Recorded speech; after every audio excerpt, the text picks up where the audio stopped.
اللہ تعالیٰ یہ خواب کیوں دکھاتا ہے بندوں کو؟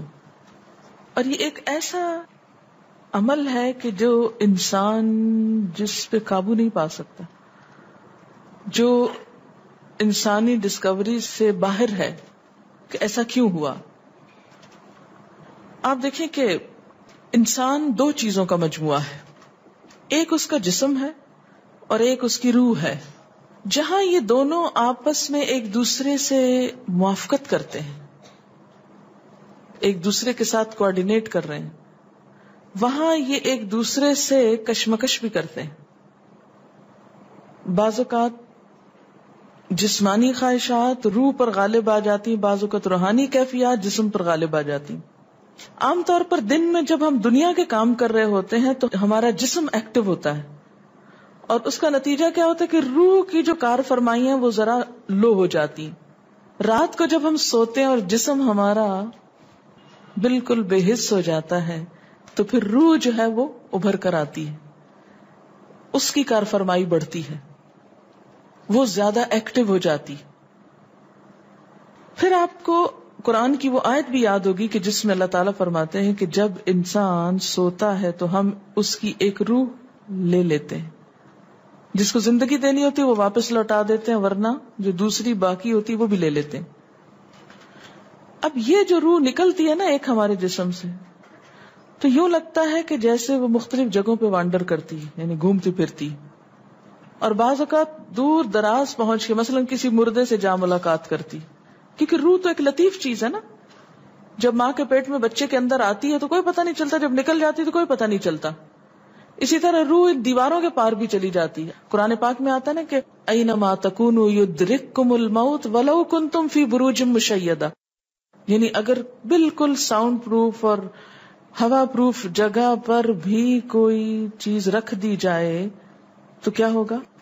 روح وہاں سے بھی نکل جائے گی.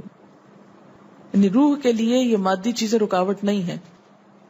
اب آپ دیکھیں جو لوگ مر جاتے ہیں بعض اوقات آپ کی ان سے ملاقات ہوتی اور آپ کو یوں لگتا ہے جیسے آپ ان کو چھو کر آئیں، اور ایسا ممکن ہے کہ وہ جو سوتے وقت ایک روح آپ کی نکلی وہ ٹریول کرتے کرتے اس مقام پہ جا پہنچی جہاں وہ مردہ روح تھی، اور اس نے اس سے جا کر باتیں بھی کی، کچھ میسج بھی لیے، کچھ اور بھی. تو اس سارے کو ہم واضح طور پر نہ جان سکتے ہیں، اس کی حقیقت نہ سمجھ سکتے ہیں، لیکن بعض خوابوں کو انٹرپریٹ کرنے میں یہ چیز آپ کو مدد دے گی کہ ایسا کس طرح پاسبل ہے. آپ اپنے بستر پر لیٹے ہوئے اور روحانی طور پر آپ خواب میں آپ کہیں اور پہنچے ہوئے.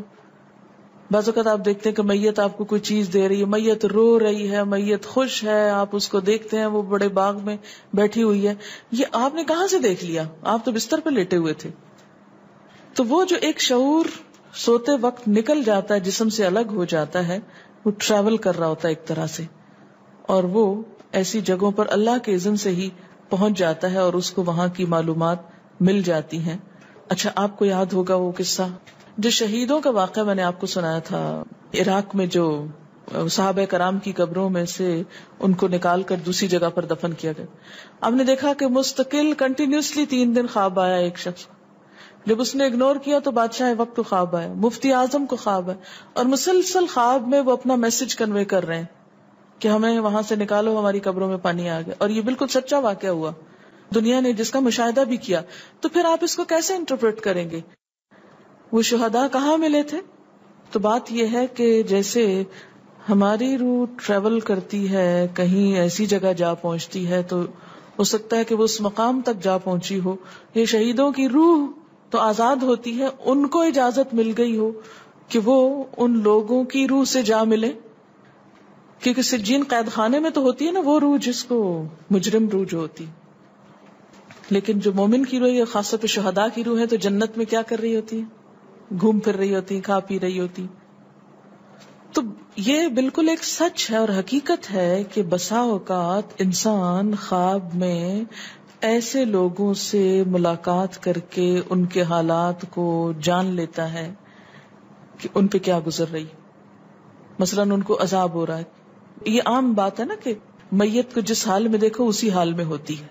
یعنی اگر خواب میں دیکھیں کسی نے اپنے والدین کو دیکھا کہ وہ بہت رو رہے ہیں فوت ہونے کے بعد، تو کیا کرنا چاہیے؟ ان کی طرف سے صدقہ دعا کرنی چاہیے. یہ بھی اللہ کی ایک رحمت ہوتی ہے کہ ان کو موقع دے دیا جاتا ہے کہ وہ اپنا میسج کنوے کر دیں. ایک طرح سے وہ اس کے دل کی بات نہیں ہوتی، الا یہ کہ آپ کسی انسان کے بارے میں بہت برا گمان رکھتے ہیں اور آپ اسے دیکھتے ہیں کہ وہ رو رہا ہے یا کچھ، لیکن کئی اور لوگ دیکھتے ہیں کہ وہ ہنس رہا ہے، کھیل رہا ہے. تو اس کا مطلب یہ ہے کہ پھر آپ ان دو کا کنٹراڈکشن کیسے دور کریں گے؟ تو پھر آپ یہ دیکھیں گے کہ جس نے خواب دیکھا ہے اس کا اپنا نظریہ اس شخص کے بارے میں کیا تھا، کیونکہ اس کی اپنی بدگمانی تو نہیں اندر چھپی ہوئی تھی کہ جو سوتے وقت اوپر ابھر آئی اور اس نے وہ روپ اس طرح کا دکھا دیا. پھر وہ حدیث نفس میں آ جائے گی، دل کی بات میں وہ چیز آ جائے گی. ٹھیک. تو نبوت کا جیسے انبیاء علیہ السلام کو کچھ غیب کی خبریں دے دی جاتی تھی، اسی طرح عام انسانوں کو خواب کے ذریعے کچھ غیب کی خبریں دے دی جاتی ہیں. لیکن کسی بھی خواب کے سچا ہونے کی آپ کوئی دلیل نہیں رکھتے.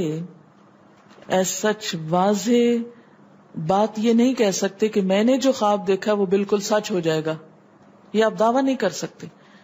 نبوت کا تو دعویٰ کیا جا سکتا ہے، لیکن آپ اپنے خواب کا دعویٰ نہیں کر سکتے کہ میں نے جو دیکھا ہے وہ بالکل سچ دیکھا. ہو سکتا ہے آپ کو شیطان نے ڈرایا ہو سکتا ہے کہ آپ کے اپنے دل کی سوچیں اور خیالات اس میں آ رہے ہوں، اور خصوصاً اس وقت جب دو متضاد آپ کو خبریں ملیں. مثلا ایک شخص آپ کے پاس آتا ہے، وہ کہتا ہے کہ میں نے آپ کے بارے میں بہت اچھا خواب دیکھا. دوسرا آتا ہے کہتا ہے کہ میں نے آپ کو اچھے حال میں نہیں دیکھا. اب یہ فرق کس چیز کا ہو گیا؟ اس کے اپنے گمان کا فرق ہے. ایک آپ کے بارے میں گمان اچھا رکھتا ہے، وہ آپ کو اچھا دیکھنا چاہتا ہے لہذا وہ آپ کو اچھا دیکھ رہا ہے، اور دوسرا آپ سے حسد رکھتا ہے اور وہ آپ کو ہر قیمت پہ ختم ہوتے دیکھنا چاہتا ہے. وہ ویسے تو مار نہیں سکتا آپ کو، لہذا خواب میں مار لیتا ہے اور خواب میں آپ کا حال برا دیکھ لیتا ہے. تو وہ خواب دراصل کیا ہوتا ہے؟ اس کی اپنے نفس کی بات ہوتی ہے. اسی طرح بعض لوگ جو جھوٹ سے بچتے ہیں، دھوکے سے بچتے ہیں، جن کے اندر منافقت نہیں ہوتی، جن کے دل بالکل صاف ہوتے ہیں، ان کو بھی بعض اوقات ایسے خواب آتے ہیں کہ جو بالکل واضح حقیقت ایک طرح سے نظر آ جاتی. لیکن کوئی شخص یہ خود سے دعویٰ نہیں کر سکتا کہ جو میں نے دیکھا ہے وہ میرے دل کی بات نہیں اور وہ بالکل بڑی سچائی ہے، جب تک کہ وہ چیز عملاً سامنے نہ آ جائے. آپ صلی اللہ علیہ وسلم نے فرمایا اچھا خواب اللہ کی طرف سے ہے اور برا شیطان کی طرف سے. یعنی اگر آپ کسی کو برا دیکھ رہے ہیں یا کسی کی برائی دیکھ رہے ہیں تو وہ دراصل کیا ہے؟ شیطان ہے آپ کے اندر، جو آپ کو اس شخص کے خلاف یا کسی خاص واقعے کے خلاف بھڑکا رہا ہے، اور آپ اپنی تسلی کر لیتے ہیں خواب کے ذریعے. فرمایا پس جب کوئی شخص پسندیدہ خواب دیکھے تو اسے صرف اس شخص سے بیان کرے جس سے محبت اور اعتقاد ہے. یہ میرا مشورہ نہیں، نبی صلی اللہ علیہ وسلم کا ہے آپ سب کے لیے. بخاری اور مسلم کی روایت ہے کہ جب کوئی اچھا خواب آپ دیکھیں تو کیا کریں؟ اس کو بتائیں جس سے آپ محبت رکھتے ہو، وہ آپ سے بھی رکھتا ہو اور جس پر آپ کا اعتماد ہو.